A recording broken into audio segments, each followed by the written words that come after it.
माकपचे 24वे सोलापूर जिल्हा अधिवेशन उत्साहात संपन्न. नूतन जिल्हा सचिवपदी कॉम्रेड युसुफ शेख मेजर यांची निवड. लोकशाही विरोधी सरकार विरोधात लढा तीव्र करा, डॉक्टर अशोक ढवळे. भारताच्या कम्युनिस्ट पक्ष मार्क्सवादीचे 24वे सोलापूर जिल्हा अधिवेशन माकपचे पॉलिट ब्युरो सदस्य डॉक्टर अशोक ढवळे यांच्या प्रमुख उपस्थितीत पक्षाचे मध्यवर्ती दत्तनगर इथं पार पडले. या अधिवेशनाची सुरुवात ज्येष्ठ नेते माजी आमदार कॉम्रेड नरसय्या आडम मास्तर यांच्या हस्ते पक्षाचा लाल झेंडा फडकवून व शहीद स्तंभास अभिवादन करून करण्यात आले.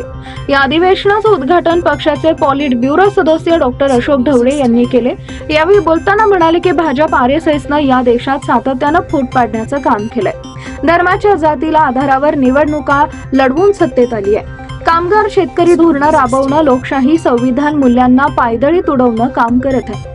आंतरराष्ट्रीय राजकारणात मोठमोठे बदल सुरू आहेत. त्याचा फटका आपल्या देशाला देखील बसत आहे. डोनाल्ड ट्रम्प सत्तेत आल्यानंतर आयात धोरणात आमूलाग्र बदल केल्यानं भारताला मोठा फटका बसणार आहे. असं असताना मोदी सरकारनं मात्र डोनाल्ड ट्रम्पला पूरक धोरण बनवण्याचे पूर्वीपासून प्रयत्न केले आहेत. यामुळे त्या धोरणाला विरोध करत धर्मनिरपेक्ष लोकशाही संविधान मूल्यांना मानणाऱ्या जनतेची एकजूट आपणाला उभी करावी लागणार आहे. ते पुढे म्हणाले, सोलापूर हा लढाऊ जिल्हा आहे. या जिल्ह्यात मार्शलला इंग्रजांविरुद्ध जनतेनं एकजूट उठाव केलेला.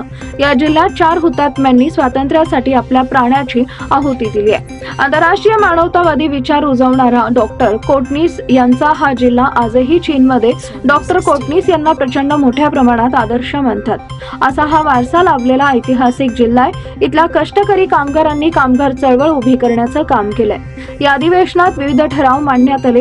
यामध्ये वाढत्या जातीय वाढ विरोधात लढा, बेरोजगारी, महागाई, वेळी कामगारांचे सुधारित वेतनसाठी लढा, स्मार्ट प्रीपेड मीटर विरोधात लढा, असंघटित कामगारांना सामाजिक सुरक्षा इत्यादी ठराव मांडण्यात आले. पक्षाचे जिल्हा कमिटी सदस्य व किसान सभा जिल्हाध्यक्ष डॉक्टर शिवानंद झळके यांचं आकस्मिक निधन झालं होतं. त्यांच्या कुटुंबियास 2 लाख रुपये आर्थिक निधी मदत म्हणून यावेळी देण्यात आली. डॉक्टर द्वारकानाथ कोटणीस या सोलापूरचे सुपुत्र डॉक्टर असलेले चीनला गेले आणि चीनच्या क्रांतिकारी चळवळीला, तिथल्या कम्युनिस्ट पक्षाला त्या युद्धामध्ये संपूर्ण त्यांनी डॉक्टर म्हणून मदत केली. तिथेच ते वाटले तरुण वयात आजार होते.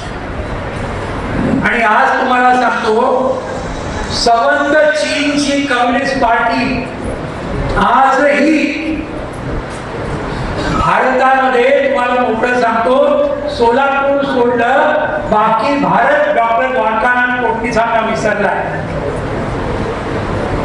पण चीन नाही विसरलेला. चीनची कम्युनिस्ट पार्टी अजूनही त्यांना याद करते. तुम्हाला सांगतो, इतकं मोठं काम सोलापूर मधून झालं.